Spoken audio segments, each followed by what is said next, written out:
Assalamualaikum warahmatullahi wabarakatuh. Waalaikumsalam warahmatullahi wabarakatuh. Pertama-tama tak lupa kita ucapkan puji dan syukur kepada Allah Subhanahu wa taala yang mana pada siang hari ini kita masih diberikan kesehatan, kesempatan untuk dapat berhadir di ruangan ini dalam rangka diseminasi budaya positif oleh calon guru penggerak angkatan 11 Ibu Eni Sari. Dan tak lupa sholawat dan salam kita hadiahkan ke junjungan kita Nabi besar Muhammad Sallallahu Alaihi Wasallam dengan lafaz Allahumma sholli ala Sayyidina Muhammad wa ala ali Sayyidina Muhammad. Mudah-mudahan dengan memperbanyak sholawat kita mendapatkan syafaatnya di yaumil akhir kelak. Amin amin ya rabbal alamin. Yang saya hormati Ibu Kepala Sekolah SDN 08 Rantau Selatan, yang saya hormati Ibu Eni Sari SPD selaku CGP Angkatan 11, dan yang saya hormati rekan-rekan sejawat beserta staf yang ada di SDN 08 Rantau Selatan. Adapun di sini saya sebagai pembawa acara untuk tugas dari Ibu Eni Sari dalam rangka mendiseminasikan budaya positif yang ada di SDN 08 Rantau Selatan. Adapun susunan acaranya yaitu yang pertama yaitu pembukaan oleh Ibu Kepala SDN 08 Rantau Selatan. Yang kedua, diseminasi budaya positif yang disampaikan oleh CGP Angkatan 11 oleh Ibu Eni Sari. Kemudian yang ketiga, penutup. Nah, demikianlah rangkaian acara kita hari ini. Masuklah kita pada acara yang berikutnya, yaitu pembukaan oleh Ibu Kepala Sekolah SDN 08 Rantau Selatan. Kepada Ibu Kepala kami persilakan dengan segala hormat.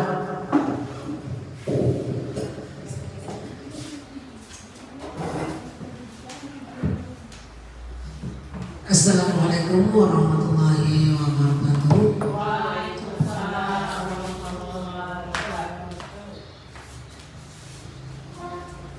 Ibu dan Bapak Guru, pada siang hari ini kita mendengarkan diseminasi CGP yang disampaikan oleh Ibu Eni. Semoga diseminasi ini dapat kita jalankan di sekolah kita, dan mari kita dengarkan sepenuh hati agar pelaksanaan diseminasi yang dijelaskan oleh Ibu ini dapat kita laksanakan di sekolah kita dengan sebaik-baiknya. Pada awal yang lalu diseminasi yang disampaikan CGP oleh Ibu Meli kini disampaikan kembali oleh Ibu Eni. Mudah-mudahan di angkatan berikutnya Bapak Ibu menyusul mereka berdua. Ini itu dalam yang dapat saya sampaikan. Wabillahi taufiq wal hidayah. Wassalamualaikum warahmatullahi wabarakatuh. Waalaikumsalam warahmatullahi wabarakatuh.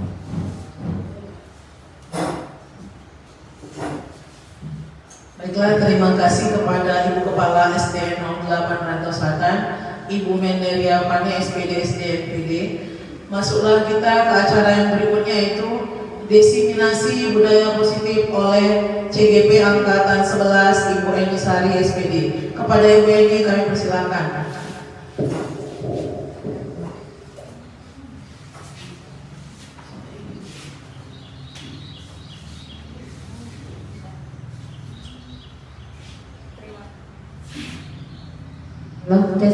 Assalamualaikum warahmatullahi wabarakatuh. Alhamdulillah, puji syukur kita ucapkan kepada Allah Subhanahu wa taala yang telah memberikan kesehatan dan kesempatan sehingga kita bisa berkumpul di acara kita hari ini, yaitu diseminasi budaya positif, di mana Bapak Ibu, di sini saya akan memberikan sedikit tentang budaya positif yang sudah saya pelajari di modul 1.4. Bapak Ibu, terima kasih banyak sudah meluangkan waktunya sama saya, dan semoga ilmu yang saya dapatkan ini bisa kita terapkan bersama-sama. Nah, Bapak Ibu, di sini saya perkenalkan di sini ada fasilitator calon guru penggerak kami, yaitu Ibu Erlinawati Manurung, dan pengajar praktek kami yaitu Ibu Irianida Tarigan. Next. Nah, Bapak Ibu, inilah pengertian budaya positif. Budaya positif itu adalah nilai-nilai, keyakinan dan kebiasaan-kebiasaan di sekolah yang berpihak pada murid agar murid dapat berkembang menjadi pribadi yang kritis, penuh hormat dan bertanggung jawab. Konsep inti budaya positif itu ada beberapa bagian, yaitu disiplin positif dan nilai-nilai kebajikan, teori motivasi, hukuman dan penghargaan, restitusi, keyakinan kelas, kebutuhan dasar manusia dan posisi kontrol guru, dan segitiga restitusi. Disiplin positif itu apa dan nilai-nilai kebajikannya? Yaitu merupakan unsur utama dalam terwujudnya budaya positif yang dicita-citakan sekolah. Nah, biasanya kita sering mendengar kata disiplin dihubungkan dengan hukuman, padahal itu berbeda, yaitu karena belajar tentang disiplin positif tidak harus dengan memberi hukuman, justru adalah salah satu alternatif terakhir kalau perlu tidak digunakan sama sekali. Bapak pendidikan kita Ki Hajar Dewantara menyatakan bahwa di mana ada kemerdekaan, disitulah harus ada disiplin yang kuat. Sungguh pun disiplin itu bersifat self-disiplin, yaitu kita sendiri yang mewajibkan kita dengan sekeras-kerasnya, tetapi itu sama saja. Sebab jikalau kita tidak melakukan self-disiplin, wajiblah penguasa lain mendisiplinkan diri kita. Next. Untuk menciptakan murid yang merdeka, syarat utamanya adalah harus ada disiplin, berarti mereka bisa bertanggung jawab ya Bapak Ibu terhadap apa yang dilakukannya. Nah, Bapak Ibu, biasanya kita kan sudah membuat disiplin positif ya Bapak Ibu, semuanya sudah tahu ya. Nah, di dalam nilai positif itu ada nilai-nilai kebajikan, yaitu yang terkandung dalam profil pelajar Pancasila ya Bapak Ibu. Masih ingat Bapak Ibu profil pelajar Pancasila? Masih. Nah, seperti yang pertama ini, beriman, bertakwa kepada Tuhan Yang Maha Esa dan berakhlak mulia, mandiri, bernalar kritis, berkebinekaan global, bergotong royong dan kreatif. Yang kedua, budaya positif itu yaitu ada sikap murid seperti toleransi, rasa hormat, integritas, mandiri, menghargai, antusias, empati, keingintahuan, kreativitas, kerjasama dan percaya diri. Ketiga, yaitu sikap muridnya ada lagi toleransi, rasa hormat, integritas, mandiri, komitmen, kreativitas, kerjasama dan lain-lain. 4. Petunjuk seumur hidup dan keterampilan hidup, yaitu 1. Dapat dipercaya, lurus hati, pendengar yang aktif, tidak merendahkan orang lain, memberikan yang terbaik dari diri, dan keterampilan hidupnya peduli, penalaran, bekerja sama. Selanjutnya, keberanian, keingintahuan, usaha, keluasan, fleksibilitas, berorganisasi, kesabaran, dan keteguhan hati, dan masih banyak yang lainnya ya Bapak Ibu. Next.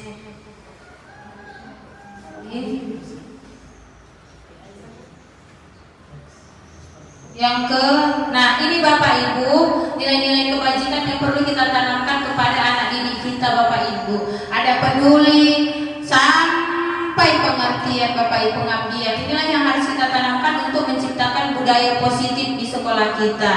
Ya, ada baik hati, kesediaan. Kita tidak luput dari sifat-sifat yang ini ya Bapak Ibu. Selanjutnya. Nah, Bapak Ibu, di dalam budaya positif itu ada namanya teori motivasi, hukuman dan penghargaan ya Bapak Ibu.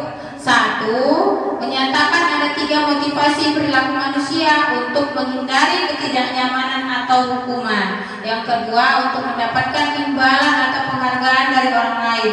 Yang ketiga, untuk menjadi orang yang mereka inginkan dan menghargai diri sendiri dengan nilai-nilai beda yang mereka percaya. Nah, Bapak Ibu, di sini ada bagan hukuman dan penghargaan. Biasanya kita mengaplikasikan kalau hukuman itu bersifat kekerasan ya Bapak Ibu, seperti ini. Ada hukuman murid, anak belajar menyembunyikan kesalahan. Ada konsekuensi. Konsekuensi itu Bapak Ibu seperti anak belajar taat aturan, dia bukan dihukum gitu ya. Ada restitusi, anak belajar bisa memecahkan masalah. Nah, Bapak Ibu, ini harus berbarengan. Yang hukuman ada di situ tiba-tiba tidak diharapkan atau sangat melukai ya Bapak Ibu, sebenarnya itu tidak boleh. Kemudian konsekuensi sudah diketahui tapi dia masuk di akal. Restitusi berupa undangan untuk mengadakan restitusi. Nanti Bapak Ibu ada sini cerita ya Bapak Ibu, mana dia restitusi, mana konsekuensi dan hukuman. Nah, selanjutnya, berlaku hanya pada sebuah institusi, tidak berlanjut pada kehidupan nyata. Membantu penerapan mengikuti peraturan dalam masyarakat, fokus pada pemecahan masalah dalam jangka waktu panjang. Ada negatif, ada netral, dan ada positif. Nah, Bapak Ibu, selanjutnya Kak, ini ada identitas gagal, ada identitas sukses. Nah, biasanya kalau yang gagal itu adalah hukuman, sedangkan identitas sukses itu konsekuensi dan restitusi. Jadi yang kita tanamkan adalah konsekuensi dan restitusi. Sesuatu harus terjadi, kalau restitusinya merupakan pilihan ya Bapak Ibu. Jadi ada bedanya, hukuman apa, konsekuensi apa, dan restitusi apa. Nah, kesimpulan dari keterangan di atas bahwa hukuman bersifat tidak terencana, tiba-tiba anak murid tidak tahu apa yang akan terjadi dan tidak dilibatkan. Hukuman bersifat satu arah dari pihak guru yang memberikan, dan murid hanya menerima suatu hukuman tanpa melalui suatu kesepakatan atau pengarahan dari pihak guru, baik sebelum atau sesudahnya. Hukuman yang diberikan bisa berupa fisik maupun psikis, atau murid anak disakiti oleh suatu perbuatan atau kata-kata. Bapak Ibu, nah coba saya mau bertanya, budaya positif contohnya seperti apa? Coba Ibu Ayu, biasanya kalau kita melihat anak, apa yang harus kita tanamkan? Saya kasih cerita ya. Anak itu di dalam lokal tidak mengerjakan PR. Jadi contoh yang akan kita timbulkan budaya positifnya apa kira-kira ya bagi ibu kelas 1 mungkin? Karena ibu kelas 1 kan bisa menghadapi anak, kadang kan belum biasa seperti itu ya ibu kelas 1. Apa yang harus kita buat budaya positifnya dia kalau tidak mengerjakan PR? Seperti di kelas saya ya Bu, jadi kalau anak itu tidak selesai PR, budaya positif yang saya lakukan itu anak itu saya suruh menghafal surah supaya terbiasa. Semakin banyak hafalnya semakin baik juga untuk anak itu. Jadi kalimat positifnya apa yang harus kita tuangkan di dalam? Berarti dia bertanggung jawab, boleh. Iya. Nah, selanjutnya, ini ada tugas Bapak Ibu. Saya mau tanya Bapak Ibu. Ada sini contohnya hukuman atau konsekuensi ya Bapak Ibu. Mencatat 100 kali di dalam buku kalimat, saya tidak akan terlambat lagi karena terlambat ke sekolah. Ayo, ini hukuman apa? Konsekuensi. Hukuman. Ada hukuman. Nanti kita lihat jawabannya ya Bu. Kita kunci. Yang nomor 2, lari mengelilingi lapangan basket 2 kali karena terlambat hadir di sekolah. Hukuman. Kita kunci ya. 1 dan 2 hukuman. 3, membersihkan coretan yang dibuatnya di meja tulis. Konsekuensi. Kita kunci ya. Nomor 3. Nomor 4, membersihkan coretan yang dibuatnya di meja tulis. Konsekuensi. Kita tengok jawabannya. Tarang. Inilah jawabannya. Yang pertama sanksi tadi ya. Yang kedua hukuman. Yang ketiga sanksi. Yang keempat hukuman. Ya Bapak Ibu, selama ini kita nggak tahu ya kan. Nah sekarang kita sudah paham. Nah selanjutnya Bapak Ibu, keyakinan kelas sudah dapat budaya positif, maka kita kembangkanlah menjadi keyakinan kelas. Mengapa keyakinan kelas? Kenapa tidak peraturan kelas gitu ya Bapak Ibu? Semuanya sama. Ya, hanya saja kalau dia keyakinan kelas, kita sudah membuat peraturan terlebih dahulu. Baru kalau keyakinan kelas itu sudah harus yakin kita kerjakan, seperti itu kan Bapak Ibu. Itu perbedaannya. Tujuan utamanya menjadi tidak tertarik atau takut sehingga hanya sekedar mengikuti serangkaian peraturan-peraturan yang mengatur mereka tanpa memahami tujuan mulianya. Selanjutnya, pembentukan keyakinan kelas. Ya, keyakinan kelas bersifat abstrak ya Bapak Ibu, kita harus buat. Kemudian keyakinan kelas berupa pernyataan-pernyataan universal. Pernyataan keyakinan kelas senantiasa dibuat dalam bentuk positif seperti tadi ya Bapak Ibu, bertanggung jawab boleh, tepat waktu, apalagi Bapak Ibu, disiplin dan sebagainya. Keyakinan kelas hendaknya tidak terlalu banyak, jadi mereka bisa mengingatnya. Keyakinan kelas sebaiknya sesuatu yang dapat diterapkan di lingkungan tersebut. Semua warga kelas hendaknya ikut berkontribusi dalam pembentukan keyakinan kelas. Nah, dari sini kita nanti dapat membentuk keyakinan kelas ya Bapak Ibu. Nah, ada lagi pertanyaan. Jawablah pertanyaan di bawah ini. Kembalikan barang ke tempatnya. Itu bersifat apa gitu? Bertanggung jawabkah atau apakah gitu? Dilarang mengganggu orang lain. Hadir di sekolah 15 menit sebelum pembelajaran dimulai. Dilarang. Nah, kata-kata dilarang ini tidak boleh ya Bapak Ibu dalam keyakinan kelas. Kalau bisa sebaiknya seperti itu kan Bapak Ibu. Tahan, kita tengok jawabannya. Ada jawabannya Bu? Nah, jawabannya ini bertanggung jawab, saling menghormati. Nah, inilah yang kita buat dalam keyakinan kelas nanti. Dia tidak panjang-panjang, jadi dia murid pun bisa mengingatnya. Kesehatan, keamanan, menghormati orang lain, semuanya sudah mencakup di dalamnya. Selanjutnya, contoh keyakinan kelas. Nah, ini Bapak Ibu contoh untuk kelas 1 ya kan. Ini kalimatnya panjang. Setiap anggota kelas perlu belajar. Setiap anggota kelas perlu senang. Setiap anggota. Nah, jadi kata-kata dilarang tidak ada ya Bapak Ibu. Ini untuk kelas 7, untuk SMA, ini untuk kelas 5. Selalu bersikap positif. Untuk kelas 5 senantiasa menjadi diri terbaik, percaya dan menghormati orang lain. Oke, lagi. Nah, kebutuhan dasar manusia. Nah, tidak luput kita manusia perlu kebutuhan. Inilah dia Bapak Ibu. Mulai dari bertahan hidup, kasih sayang, penguasaan, kesenangan dan kebebasan. Nanti ada cerita seorang murid ya Bapak Ibu. Seperti ini. Pertanyaan pemantik, Ibu Ambar, guru wali kelas 2A di SD Pelita Hati sedang bingung menghadapi ulah salah satu murid di kelasnya.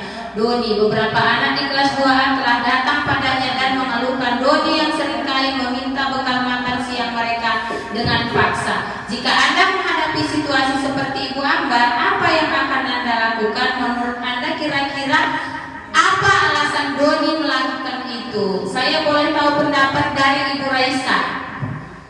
Kira-kira pendapat Ibu, kalau Ibu jadi Ibu Ambar, apa yang Ibu lakukan? Si Doni ada salah satu muridnya seringkali meminta bekal makanan. Kalau Ibu Raisa jadi Ibu Ambar, apa yang Ibu Raisa lakukan? Saya pertama saya tegur dulu perilaku si Doni yang meminta bekal kepada temannya dan menanyakan kenapa memaksa meminta bekal ke temannya. Kemudian kasih solusi, yaitu menyuruh atau memerintahkan si Doni untuk membawa bekal sendiri agar dia tidak meminta bekal temannya lagi. Baik, terima kasih Bapak Ibu Raisa. Nah, alasan Ibu Raisa sudah benar ya. Nah, seharusnya inilah dia yang harus kita selidiki. Berarti dia kebutuhan manusianya apa Bu? Dia mau bertahan hidup. Itu tadi kan ada 5 kebutuhan manusia. Nah, dari sini kita paham Bapak Ibu, anak murid itu butuh. Kadang dia butuh kasih sayang, terus kadang dia di rumah tidak makan, ya kan? Disitulah kita sebagai guru harus bisa menyelidiki kebutuhan dia itu apa, seperti itu kan Ibu. Terima kasih Bu Raisa. Nah, posisi kontrol guru. ada 1 penghukum, pembuat merasa bersalah, teman, pemantau, dan manajer. Dimana itu kalau penghukum itu ya bukan berarti fisik ya Bapak Ibu. Kita bisa melakukan yang terbaik untuk anak didik kita jika dia melakukan kesalahan. Selanjutnya, inilah dia Bapak Ibu motivasi eksternal. Ya, perilaku kontrol negatif, ada perilaku kontrol positif. Silakan Anda melakukan kegiatan di bawah ini secara mandiri berdasarkan pemahaman. Saya kecewa sekali dengan kamu. Nah, ini di sini ada Bapak Ibu posisi kontrolnya. Apa kira-kira saya kecewa sekali dengan kamu? Ini posisi kontrolnya apa gitu kan? Tadi sebelumnya posisi kontrolnya apa Bu Sabrina? Nah, ada penghukum, ada pembuat merasa bersalah, teman, pemantau, manajer. Coba mundur lagi Bu, yang tadi. Nah, yang nomor 2, ibu kejar aku karena ibu guru sayang aku. Aku hebat kan bisa bikin ibu guru kejar aku. Nah, di mana posisi ini kalau saya kecewa sekali dengan kamu? Nah, jawabannya ada di sini Bapak Ibu. Iya, yang nomor 1 pembuat orang merasa bersalah, yang nomor 2 cinta dan kasih sayang, kemudian penguasaan. Itulah Bapak Ibu posisi kontrolnya. Nah, selanjutnya segitiga restitusi, yaitu ada menstabilkan identitas, validasi tindakan yang salah, menanyakan keyakinan. Ini terakhir Bapak Ibu. Inilah dia segitiga restitusi. Kita harus menerapkan ini di sekolah Bapak Ibu. Menstabilkan identitas, validasi tindakan yang salah, dan menyayangkan keyakinan. Selanjutnya, menstabilkan keyakinan seperti ini. Jika kita ingin menjadi reflektif, maka kita harus meyakinkan si anak dengan cara mengatakan kalimat-kalimat. 1, berbuat salah itu tidak apa-apa.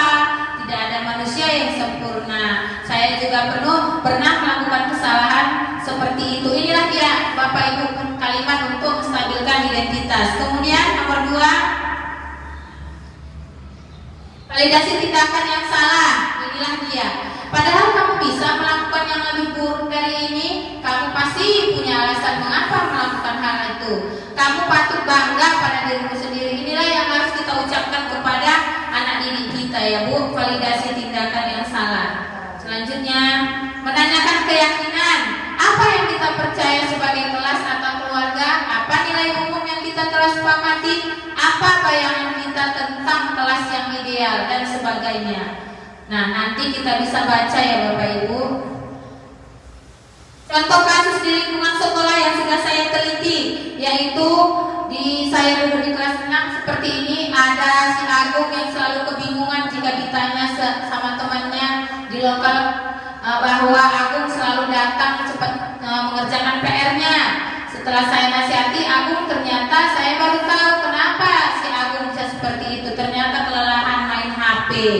Nah, di situ ada kasus kenyataan yang ada di sekolah saya Bapak Ibu, ada videonya ya Bapak Ibu, tidak sampai 1 menit.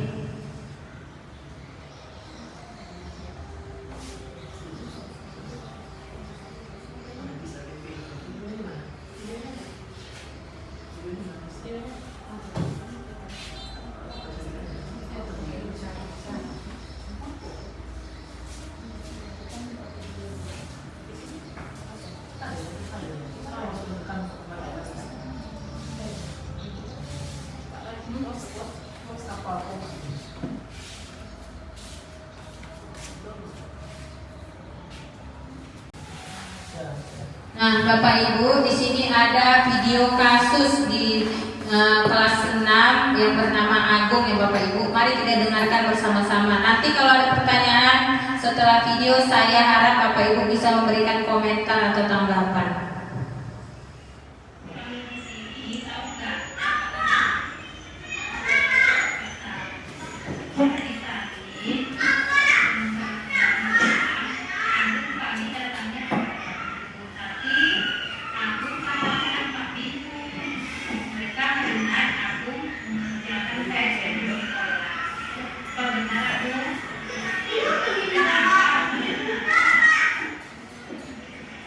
Ini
Nah, Bapak Ibu, itulah kasus di kelas 6.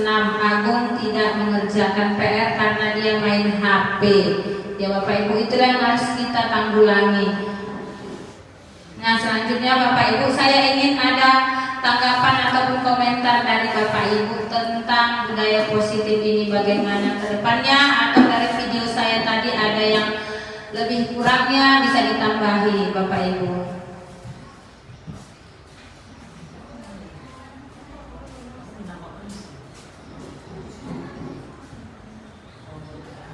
Nah, kami persilakan Ibu Ayu.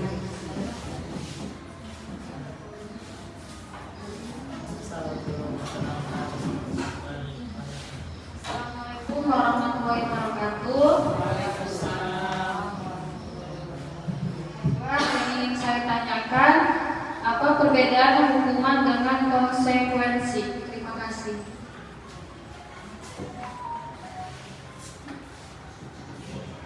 Terima kasih Ibu Ayu. Di sini saya akan menjawab semampu saya dan lebih kurangnya kita bisa belajar bersama-sama perbedaan hukuman dan konsekuensi. Kalau dia hukuman Bapak Ibu itu kan sudah tahu kita ya kan. Di situ dibilang disitulah yang diperbuat seperti kita contoh tadi. Kalau apa tadi? Konsekuensi. Hukuman ini sebenarnya tidak boleh. Ada yang hukuman yang boleh dan ada yang tidak boleh. Yang boleh itu yang bagaimana? Yang boleh itu kita bilang sama anak itu, kenapa nggak kerjakan PR gitu kan? Nah, kalau nanti nggak kerjakan PR, apalah yang harus kita buat anak ibu gitu kan? Biar dia yang menentukan. Kita tidak boleh hukum seperti itu. Nanti kalau dibilangnya dihukum Bu, oh tidak, kita bilang kan, tolong kerjakan tugasnya saja gitu kan. Nah, kalau nggak kerjakan lagi besoknya, barulah kita kasih konsekuensi seperti itu. Kalau nggak kerjakan lagi bagaimana? Kita bilang, kayak mana lah Bu katanya. Nah, harus tetap pendirian dan kita taruh lagi, kita tunjukkan keyakinan kelas yang sudah kita buat itu bahwasanya kalau tidak kau kerjakan anak ibu, artinya kau sudah melanggar keyakinan kelas seperti itu. Lambat laun dia akan berubah dan bertanya pada dirinya sendiri, oh iya ya, aku sudah melanggar keyakinan kelasku seperti itu. Jadi mungkin tidak secepat membalikkan telapak tangan, mungkin sebentar kemudiannya nanti dia baru sadar. Seperti itu Ibu Ayu. Nah, kalau lebih kurangnya kita bisa beri kepada teman-teman yang lain tanggapan yang lain. Bagi Bapak Ibu yang ingin bertanya lagi, saya persilahkan. Nah, begitulah Bapak Ibu yang sudah bisa saya jelaskan. Kira-kira ada lagi Bapak Ibu yang bisa bertanya? Bagaimana pendapat Bapak Ibu tentang video saya? Itu saya mau bertanya. Apakah Bapak Ibu pernah mengalaminya? Di kelas mungkin dia pernah ya Bapak Ibu. Nah, saya mau bertanya Bapak Ibu, pernahkah Bapak Ibu mengalami lebih dari situ masalahnya gitu? Masalahnya apa aja? Saya bisa bertanya dengan Bu Febri? Masalah apa yang timbul Ibu Febri di kelas? Adakah yang lebih seperti ini gitu Ibu Febri? Terima kasih Bu Eni. Kalau di kelas saya itu kelas 5A, masalahnya seperti itu juga. Mereka tidak mengerjakan PR dan orangnya itu saja. Dan mereka dari kelas sebelumnya mereka tetap seperti itu. Ada 5 orang gitu ya. Dari kelas Bu, orang tuh dari kelas 4 seperti itu Bu, sampai kelas 5. Oh, kok sekarang nggak bisa lagi. Saya nasihati, saya kasih pandangan sama mereka. Kita ada kelas 5 itu nggak boleh lagi. Apa alasannya tidak mengerjakan PR? Lupa Bu katanya. Kenapa setiap hari bisa lupa salah PR, lupa? Mereka tertawa. Kenapa tertawa? Berarti bohong. Saya bilang kan. Jadi dibilangnya iya Bu, malas. Ya, lupa, malas. Lah, jadi sanksinya kadang saya buat, kamu kerjakan tugas yang tidak kamu kerjakan sekarang di sekolah ini dan segera dikumpulkan sama ibu. Begitulah saya kasih konsekuensinya. Terima kasih Bu Febri. Bu Febri sudah bagus ya. Dia sudah memberikan konsekuensi yang bagus. Tidak dihukum tapi diberi konsekuensi. Harus mengerjakan di sini PR itu.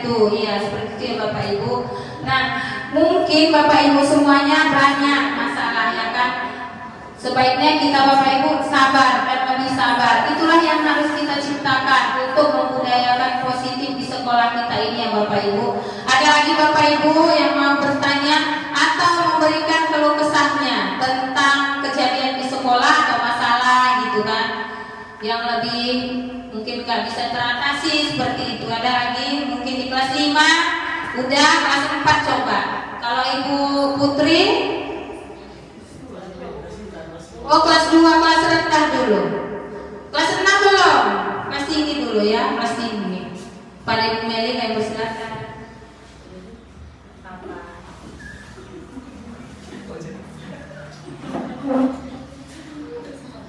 Assalamualaikum warahmatullahi wabarakatuh. Kenalkan, nama saya Ibu Melisa Putri Lambe. Saya mengajar di kelas 6. Alhamdulillah, memang saya juga sebelumnya sudah mengikuti CGP Angkatan 9. Nah, hal-hal yang seperti Bu Edi tadi memang banyak ya, banyak terjadi di sekolah kita. Banyak misalnya pelanggaran-pelanggaran yang dilakukan oleh murid. Nah, sekarang bagaimana kita sebagai seorang guru mengatasi permasalahan itu ya Bu Edi ya? Sama dengan yang dikatakan Bu Febri, mengerjakan PR juga, tapi tidak diindahkan juga. Udah berkali-kali dinasihati. Mungkin memang kita sering melihat kesalahan murid aja gitu ya Bu. Kita lihat murid ini malas gini, tapi tindakan yang kita lakukan juga itu saja. Kita panggil, kita tanya, tidak ada. Jadi hal yang seperti Bu Edi tadi bilang benar. Penerapan segitiga restitusi itu benar. Nah, sebelumnya kita juga sudah pernah, saya juga sebagai narasumber di komunitas kita menjelaskan tentang segitiga restitusi ini. Tidak seperti membalikan telapak tangan ya Bapak Ibu.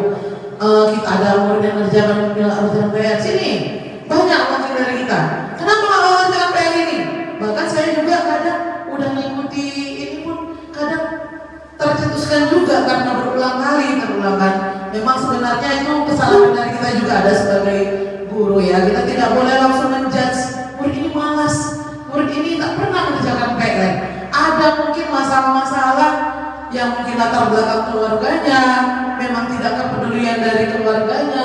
Jadi banyak yang mesti kita tanyakan. Nah, makanya hal yang pertama kita lakukan, kita stabilkan identitas dulu. Jangan langsung, kenapa kamu mengerjakan PR? Pasti karena pemalas kan, nggak pernah melihat pelajaranmu. Nah, kita tanyakan. Seperti ini tadi, Ibu juga pernah seperti itu waktu sekolah. Dibilang dulu, Ibu mengerjakan PR juga, tapi gimana rasamu kalau mengerjakan PR? Itu jangan langsung dijudge, dinilai dulu diri kita seperti itu. Kemudian yang kedua tadi apa Bu ini? Habis menstabilkan identitas, yang kedua apa tadi? Validasi tindakan yang salah, baru kita validasi. Kemudian yang terakhir, baru kita tanyakan keyakinan kelas. Nah, itulah pentingnya membuat keyakinan kelas di kelas kita. Jadi ketika ada murid yang salah, kita ingatkan kembali apa keyakinan kelas yang kita buat.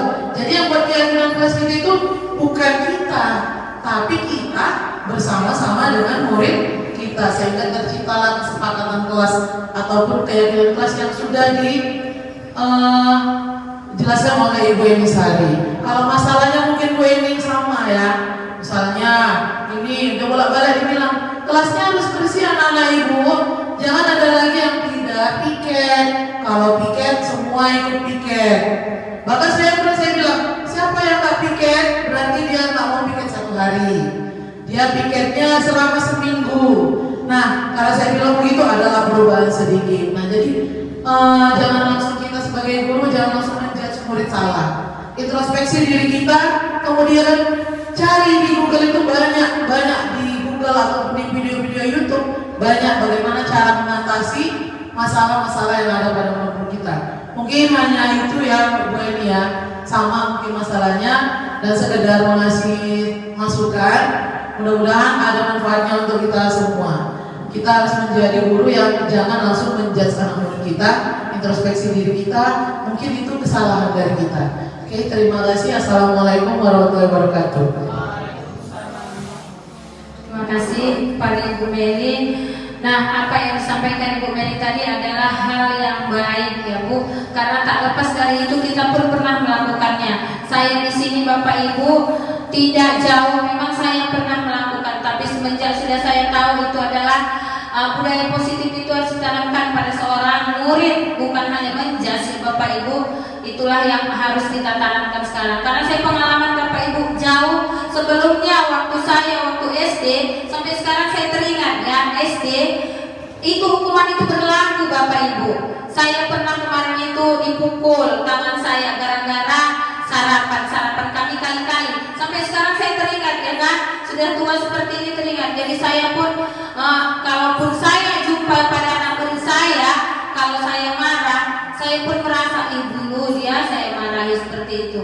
Nah, sekarang posisi kontrol itu Bapak Ibu sudah saya tanamkan pada diri saya. Jadi semoga saya di sini sebagai calon guru penggerak bisa berubah lebih baik lagi dan berpihak kepada peserta didik ya Bapak Ibu. Saya rasa durasinya sudah. Halo Bapak Ibu, mari kita penyegaran dulu ya Bapak Ibu. Ya, ice breaking dulu kita. Saya mau Bapak Ibu coba genggam tangan Bapak Ibu. Genggam masing-masing. Sudah? Coba bayangkan Bapak Ibu yang sebelah kanan ada emas Bapak Ibu, yang sebelah kiri enggak ada, ya kan? Nah, coba teman yang di samping, kan kanan tadi yang ada emasnya gitu. Coba yang di samping temannya ambil dulu emas kawannya, dikasihnya enggak? Coba Ayu sama Bu Meli dulu, ambil dulu emas Bu Meli, Bu Ayu, dikasihnya enggak? Ambil tangan Bu Meli, ambil. Iya, nggak bisa. Ada yang membukanya, ini baik kali itu dah. Nah, apa itu Bu fungsinya? No, kata Bu Lima. Fungsinya itu apa Bapak Ibu? Diri kita itu, hak kita itu harus kita jaga, jangan diambil orang seperti itu. Itu adalah barang berharga, gitu kan? Kita harus genggam, kita harus tahankan biar jangan diambil orang. Seperti itulah diri kita Bapak Ibu. Kita harus teguh pada pendirian ya Bapak Ibu. Jangan mudah goyah, jangan mudah terpengaruh sama orang dengan bujuk rayunya. Mungkin kalian terpengaruh Bapak Ibu, tapi ditanamkanlah tidak ya Bapak Ibu. Seperti di luar ini banyak gadget-gadget seperti itu, anak-anak ini mudah terpengaruh. Ya, tidak tetap pada pendiriannya anak-anak kita ini. Jadi makanya itulah tadi dia mungkin gak ngerjakan PR si Agung ini gara-gara main handphone. Ya, dia lebih fokus sama handphone ini sehingga lupa kata Ibu Febri PR-nya. Ya Bu Febri. Nah, Bapak Ibu, banyak kejadian ya Bapak Ibu. Saya harap kita sebagai guru harus kita tanamkan budaya positif ini di kelas masing-masing, seperti kebersihan, disiplin, tanggung jawab, mandiri ya Bapak Ibu. Apalagi kita di Indonesia ini, aduh Bapak Ibu, memang ngerilah kita ya kan. Itulah yang harus kita tanamkan Bapak Ibu. Nah Bapak Ibu, saya mau Bapak Ibu bercerita kembali apa pendapat Bapak Ibu tentang saya yang sebagai calon guru penggerak ini. Kita refleksi ya Bapak Ibu. Saya ingin curahan hati Bapak Ibu. Bagaimana pendapat Bapak Ibu setelah saya sudah menjadi calon guru penggerak? Karena di sini kan ada 2 calon guru penggerak seperti itu. Jadi saya hanya belajar. Saya ingin masukan dan pendapat dari Bapak Ibu tentang saya. Apakah saya sudah ada kemajuan apa belum, seperti itu Bapak Ibu. Saya ingin kakak-kakak senior ini dulu. Ibu Fauzia dari kelas kreatif.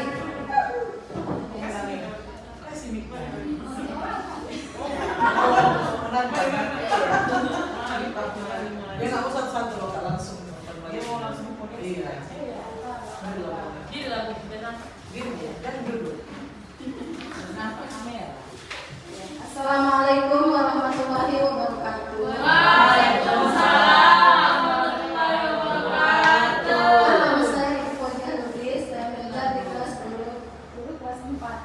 Nah, di sini setelah adik-adik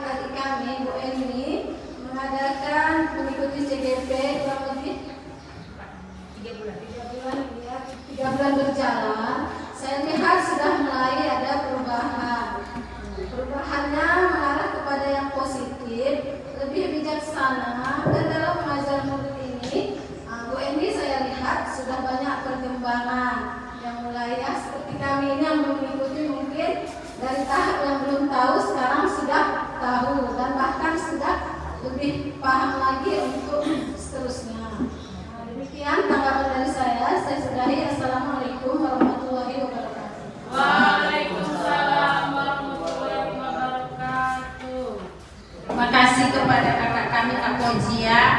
Terima kasih atas perhatiannya Bapak Ibu. Semoga apa yang saya dapat ilmu dari CGP ini bisa saya terapkan kepada Bapak Ibu. Dan terima kasih untuk kakak Fojia. Dan saya ingin ibu yang paling senior.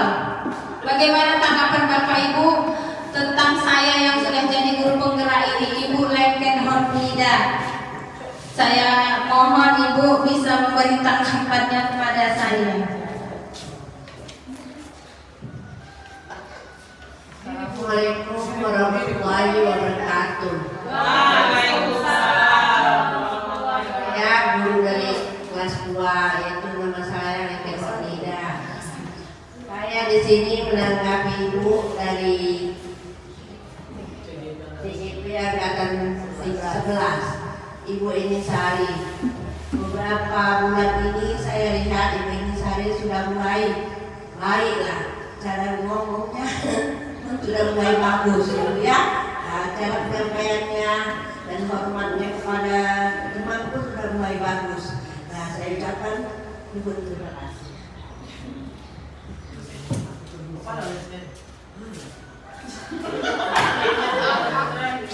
Terima kasih kepada Ibu Lengken atas motivasinya.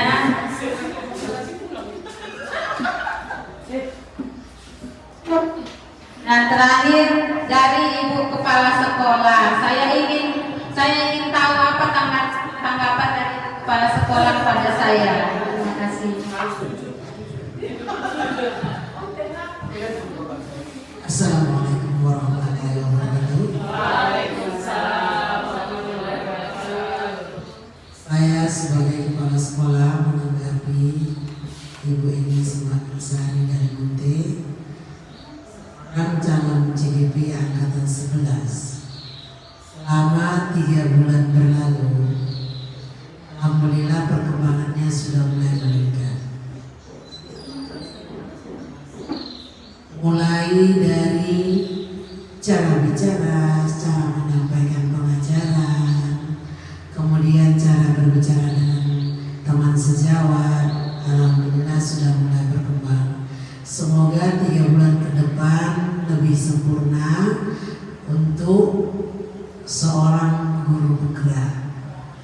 Saya berharap agar merayu teman-temannya yang lain, ibu guru, bapak ibu guru yang lain, agar ikut masuk di angkatan ke-12. Apalagi kita ini sekolah penggerak, agar kiranya semua guru menjadi guru penggerak. Mungkin itu orang dari saya, itu tanggapan dari saya. Wabillahi taufiq wal hidayah. Wassalamualaikum warahmatullahi wabarakatuh. Tepuk tanganlah dulu sama Ibu Kepala Sekolah dan saya. Terima kasih Ibu Kepala Sekolah. Semoga teman-teman berikutnya bisa mendaftar angkatan ke-12 ya Bapak Ibu. Terima kasih dan semoga apa yang Ibu berikan kepada saya bisa saya rubah lebih baik lagi. Dan bagi teman-teman saya yang sudah meluangkan waktu kepada saya, terima kasih. Hanya Allah lah yang bisa membalas kebaikan Bapak Ibu. Di sini saya akan tutup acara kita ini, pertemuan kita ini ya dengan doa dan alhamdulillahirabbil alamin. Assalamualaikum warahmatullahi wabarakatuh. Waalaikumsalam warahmatullahi wabarakatuh. Doa.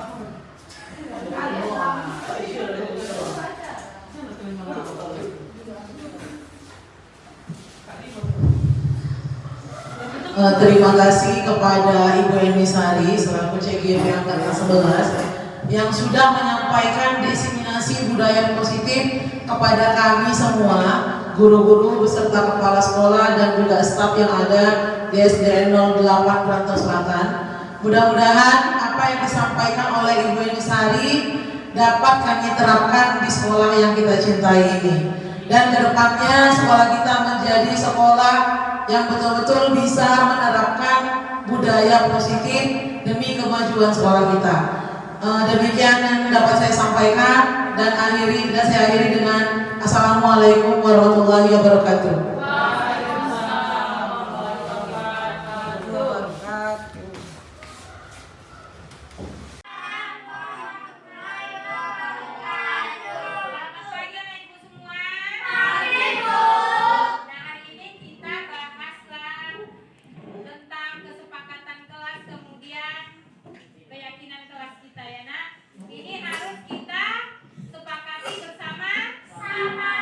Mari kita tentukan kesepakatan kelas.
jawab. Apa lagi? Boleh ditambah. Mandiri lagi. Mandiri, tanggung jawab apa lagi, Nak? Habis? Habis. Inilah keyakinan kelas kita. Yakin ini untuk melakukannya? Yakin. Diingat bisa? Bisa. Ada berapa keyakinan kelas? 7. Yang pertama, disiplin. Kedua,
Assalamualaikum warahmatullahi wabarakatuh. Saya Kepala Sekolah SDN 08 sebagai Kepala Sekolah Ibu Eni Sari, calon guru penggerak SDN 08 yang telah melaksanakan disiplin positif di SDN 08 dan telah dilaksanakan dengan baik. Semoga ke belakang harinya dapat lebih baik lagi. Untuk itu yang dapat saya. Assalamualaikum warahmatullahi wabarakatuh.